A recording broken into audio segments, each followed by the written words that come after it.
when attorney Elena is wrongfully arrested by two officers in a public park. She refuses to let injustice slide. Determined to fight back, she takes legal action, only to later find herself as a judge presiding over their misconduct case. Now, she must balance justice with integrity in a powerful story of resilience, accountability, and the fight for systemic change. It was a sunny afternoon in Fort Collins, Colorado. The park was alive with the sound of children playing, joggers pacing along the trail, and families picnicking under the shade of tall oak trees. Amid this bustling yet peaceful scene, a black woman sat on a bench near the pond, a thick hardcover book resting on her lap. Her name was Elena, a well-respected attorney taking a rare moment to escape her demanding schedule. She was immersed in her reading when the sharp screech of tires broke her concentration. A police cruiser pulled up to the curb, catching the attention of a few onlookers. Two officers stepped out, their expressions stern, radiating authority. Their eyes immediately locked onto Elena, the only person sitting alone in the vicinity. "Ma'am, may we speak with you for a moment?" One officer called out, his voice carrying an air of suspicion rather than concern. Elena glanced up from her book, her calm demeanor unwavering. "Of course," she replied, closing the book carefully. The second officer stepped closer, his tone clipped.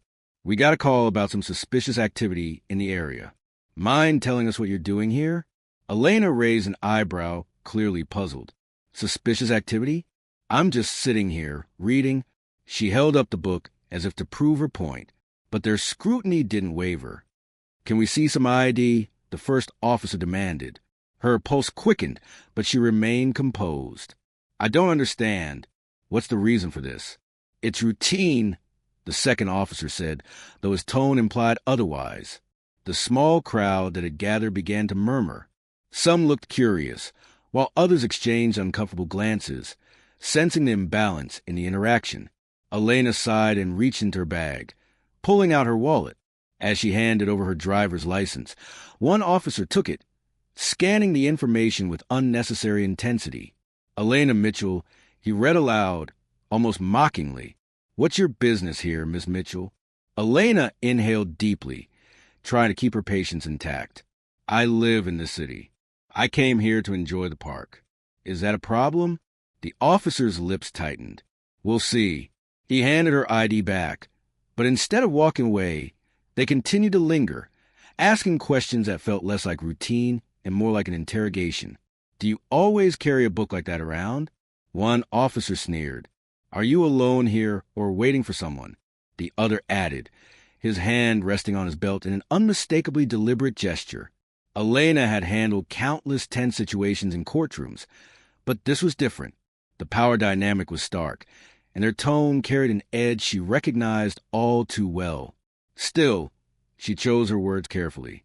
"I'm not answering any more questions unless you tell me what I'm being accused of," she said firmly. Her refusal seemed to trigger something in them. The first officer stepped forward. "Don't get smart with us," he snapped. "We're just doing our job." "And I know the law," Elena replied, her voice steady. "I'm not breaking it by sitting in a public park." But reason was not on their agenda. The first officer reached for her arm. "You're resisting," he said, though Elena hadn't moved. "What are you doing?" she exclaimed, startled. The murmurs from the crowd grew louder. A man pulled out his phone to record the scene. "Stop resisting," the officer repeated, louder this time, as if performing for the growing audience. Elena's heart raced as she felt the cold metal of handcuffs snap around her wrists. She tried to stay calm, even as humiliation and frustration burned in her chest. The officers led her toward their cruiser, ignoring the questions from onlookers. Elena turned her head toward the crowd, locking eyes with a young woman holding up her phone. For a moment, there was an unspoken exchange, a silent plea to document the injustice unfolding. But as the car door slammed shut, Elena knew this wasn't the end of the story. It was only the beginning. Inside the cramped back seat of the police cruiser, Elena's mind raced. She had spent years defending clients, standing up for justice, and navigating the legal system. But now she was on the other side of it. The absurdity of the situation struck her, but there was no humor in it, only anger. The ride to the station was suffocatingly silent, save for the crackle of the police radio. Elena stared out the window, her reflection merging with the passing scenery. Her wrists ached from the cuffs digging into her skin. At the station, things only got worse. The booking process was invasive, humiliating, and designed to strip her of her dignity. She was fingerprinted, photographed, and led to a small holding cell with fluorescent lights that buzzed relentlessly. "Enjoy your stay," one of the officers said smugly as he shut the cell door. Elena sat on the cold bench, her hands clasped tightly in her lap. She replayed the events of the park over and over in her mind. How had such a peaceful moment spiraled into this? The answer was as clear as it was bitter. Prejudice. Hours passed before anyone acknowledged her again. A young officer approached the cell, holding a clipboard.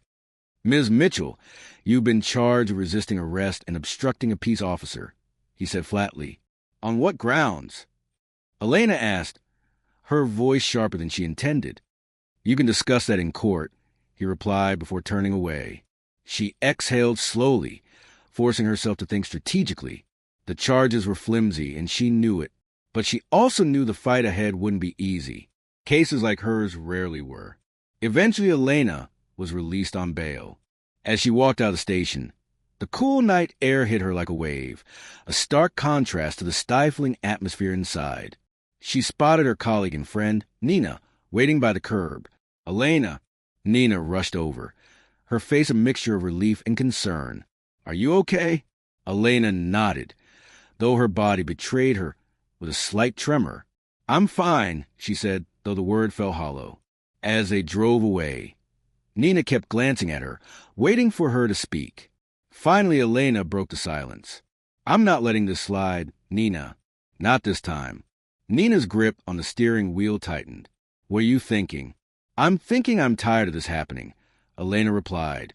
"I have the tools, the knowledge, and the resources to fight back. And I will." That night, Elena sat at her kitchen table, surrounded by legal pads and open books. She worked tirelessly, outlining a civil rights lawsuit against the officers and the department. Her hand shook not from fear, but from a simmering determination. As the days turned into weeks, the community began to rally around her. The video of her arrest, shared by the young woman in the park, had gone viral. People from all walks of life reached out with messages of support, sharing their own stories of injustice. Elena's resolve grew stronger with every email, every phone call, every comment. She wasn't just fighting for herself. She was fighting for everyone who had been silenced, humiliated, or dismissed. But even as she prepared for the courtroom battle, she couldn't predict the moment when justice would take an unexpected turn. The weeks following Elena's arrest were a whirlwind of emotions and relentless work. Her law firm was initially hesitant, worried that her public case might overshadow their carefully cultivated reputation. But Elena didn't flinch. She explained calmly but firmly that this fight wasn't just about her. It was about setting a precedent. The viral video had done more than spread her story. It had sparked conversations across the city and beyond. The footage of Elena, calm yet defiant as the officers forcibly led her away, became a symbol of resilience in the face of injustice. Reporters began calling, asking for interviews, but Elena turned them all down. She wasn't interested in media attention. Her focus was laser sharp, building a case that would not only hold the officers accountable, but also expose the systemic flaws that allowed such behavior to persist. At night, though, when the world went quiet, the weight of the situation crept in. She replayed the arrest in her mind, the dismissive tone, the handcuffs, the murmurs of the crowd. She thought about how easily things could have escalated further. The thought made her stomach churn, but it also fueled her determination. One evening, as she sifted through her research, Nina stopped by with takeout. Elena barely looked up from her laptop as Nina placed the food on the table. "You've been at this for hours," Nina said gently. "I don't have a choice," Elena replied without missing a beat. Nina sat across from her, studying her face. "You know this is bigger than just a legal battle, right? People are looking to you now." Elena closed her laptop, finally meeting her friend's gaze. "I know," she said, her voice steady. "That's why I can't afford to lose." Her preparation was meticulous. She combed through similar cases, pulling precedents and gathering evidence to dismantle the officer's claims. She enlisted the help of trusted colleagues, building a legal team that shared her passion for justice. But it wasn't just about the courtroom. Elena also made it a point to engage with the community. She attended town halls, listened to others who had experienced similar injustices, and even spoke at a local college about the importance of accountability. One afternoon, while walking to her car after meeting, a stranger approached her. "M.S. Mitchell?" the woman asked hesitantly. "Yes. I just wanted to say thank you," the woman said, her voice cracking, "for standing up to them, for standing up for all of us." Elena felt her throat tighten. She managed a small smile. "I'm just doing what I can."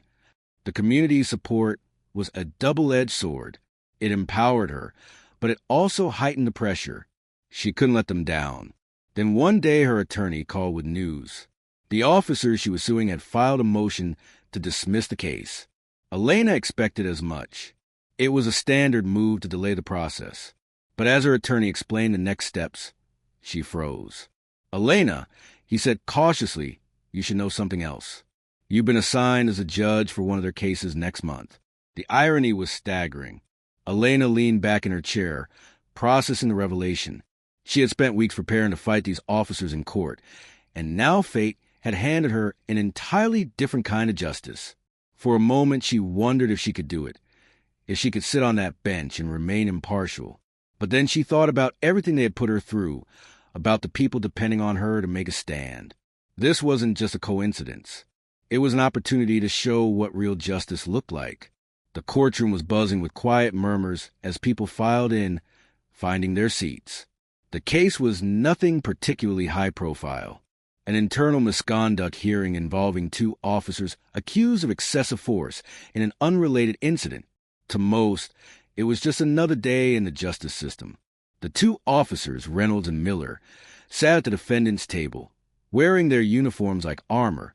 They leaned toward each other, speaking in low tones, their expressions indifferent, almost bored. To them, this was routine. Another hurdle to clear, another case to brush aside. Then, the door to the judge's chambers opened, and the room fell silent. Elena stepped onto the bench, her black robe flowing behind her. She moved with purpose, her expression calm yet commanding. As she took her seat, she glanced toward the defendants. The reaction was immediate. Officer Reynolds' face drained to color, his eyes widening in shock. Miller shifted uncomfortably, his jaw tightening as he struggled to process what he was seeing. It was her, the woman they had humiliated and arrested at the park. Elena allowed a brief pause, letting the weight of the moment settle over the room. Then in a clear, steady voice, she began the proceedings. "This court is now in session. Please be seated." The officers sat stiffly, their composure faltering. Reynolds whispered something to their lawyer, who nodded but kept his focus on Elena. For the first time in weeks, Elena felt the upper hand. But she knew this wasn't about revenge. Her job as a judge demanded impartiality, and she would uphold that standard. Still, the irony wasn't lost on her, or anyone else in the room.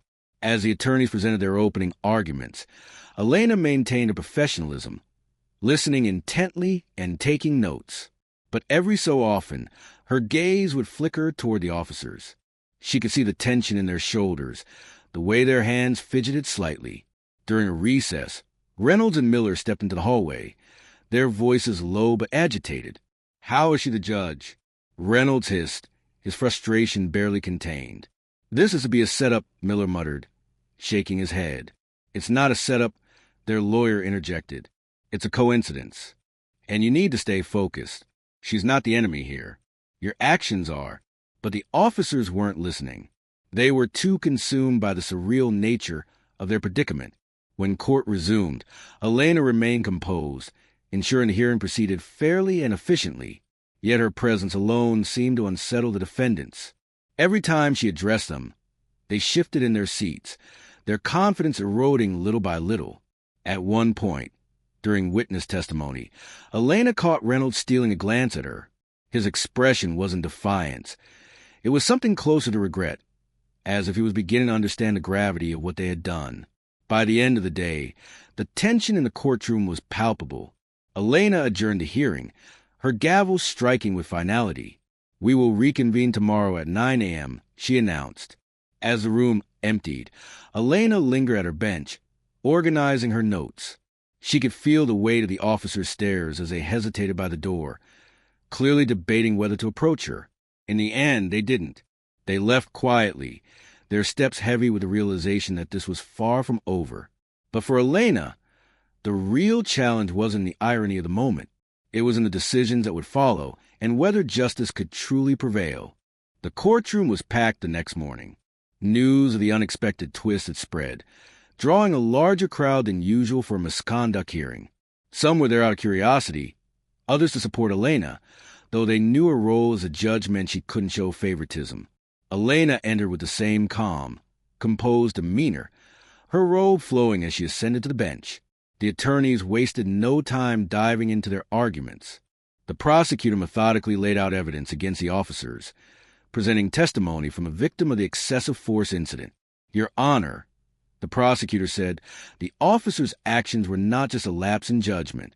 They were a blatant abuse of power. Their behavior reflects a pattern of disregard for the very people they are sworn to protect." Elena nodded, taking in every word, her pen gliding across her notepad. Her focus was unshakable, even as the defendant shifted uncomfortably under her gaze. The defense attorney rose to counter, his tone measured but strained. "Your Honor, while we acknowledge the incident in question, we argue that the situation escalated due to factors beyond the officers' control. Their intent was not malicious, and we believe this case lacks sufficient grounds for punitive measures." As the arguments continued, Elena couldn't ignore the parallels between this case and her own experience. The excuses, the justifications, it was all too familiar. Yet she pushed her personal feelings aside, determined to let the facts guide her. When it was time for witness cross-examinations, the tension in the room deepened. The prosecutor called the victim to the stand, a young man named Jordan. His voice trembled as he recounted the night. He was tackled to the ground by the officers during a routine traffic stop. "They didn't even give me a chance to explain," Jordan said, his eyes darting nervously between the attorneys and the officers. "It felt like they decided I was guilty before I even opened my mouth." The prosecutor pressed further. "And did you resist their orders at any point?" "No," Jordan replied firmly. "I was scared, but I did everything they said. It didn't matter. They had already made up their minds." The room was silent as the defense attorney stood to cross-examine. He tried to poke holes in Jordan's testimony, but the young man held his ground. Elena watched intently, her expression unreadable. Then came the moment everyone had been waiting for. The defendants were called to testify. Officer Reynolds was the first to take the stand. He glanced nervously at Elena as he swore the oath, his voice shaky as he answered the prosecutor's questions. "Officer Reynolds," the prosecutor began, "you've been accused of using excessive force in this incident. Can you explain your action that night?" Reynolds hesitated, his gaze darting toward Miller before answering. I thought the situation was escalating. I made a judgment call." "And do you believe your actions were justified?" Reynolds shifted in his seat. "At the time, yes, but looking back, I could have handled it differently." The prosecutor pressed on. "Handled it differently how?" "By not tackling an unarmed, compliant individual to the ground?" Reynolds opened his mouth, but no words came out. His silence spoke volumes.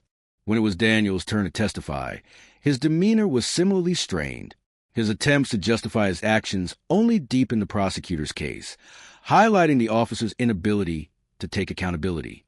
Elena listened closely, her face betraying no emotion, but inside, she felt a mixture of frustration and pity.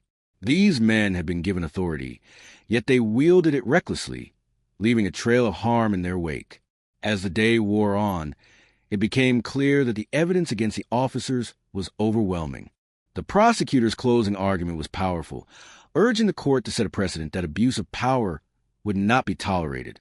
When the defense delivered its closing statement, it was clear they were grasping at straws. Their arguments lacked conviction, and even the officers seemed resigned to the likely outcome. Elena adjourned the hearing, her voice steady as she announced that a ruling would be delivered the following week. As the courtroom emptied, Reynolds and Miller lingered near the exit, their faces pale and drawn. For the first time, they seemed to grasp the gravity of their actions and the reality of what awaited them. But justice wasn't just about punishment. It was about accountability, change, and ensuring that the mistakes of the past would not be repeated. A week later, the courtroom was silent as Elena entered to deliver her ruling. Every seat was filled, the tension almost tangible. Reporters lined the back wall, their pens poised to capture every word. This was no longer just a case about two officers. It had become a symbol of a larger fight for justice and accountability. Elena's voice was calm but firm as she began. The role of law enforcement is to protect and serve the community with integrity, respect, and fairness. When those entrusted with this responsibility abuse their power, it erodes public trust and causes harm far beyond the immediate victim. This case has laid bare the consequences of such actions. She paused, her eyes scanning the room. Reynolds and Miller sat at the defense table, their heads bowed. The weight of her words was unmistakable. The evidence presented has demonstrated that officers Reynolds and Miller acted with unnecessary force, disregarding the protocols they were sworn to uphold. Their actions were not only unjustified, but indicative of a troubling pattern that must be addressed. Elena outlined the consequences: mandatory suspension without pay, participation in extensive retraining programs, and a formal disciplinary record that would follow them. The ruling was firm but fair, striking a balance between accountability and the opportunity for reform. When she finished, Elena closed the case with a decisive gavel strike. This court is adjourned. The officers stood, their expressions somber as they prepared to leave. Before exiting, Reynolds hesitated and turned to Elena. "Your Honor," he began, his voice barely audible, "I'm sorry." It wasn't enough to undo the harm, but it was a start. Elena nodded, acknowledging his words without offering absolution. True change, she knew, would come through actions, not apologies. As the courtroom emptied, Elena remained seated, taking a moment to reflect. She had seen justice served, but the victory felt bittersweet. For every case like this, countless others went unspoken, unresolved. Later that evening, Elena attended a community meeting at a local recreation center.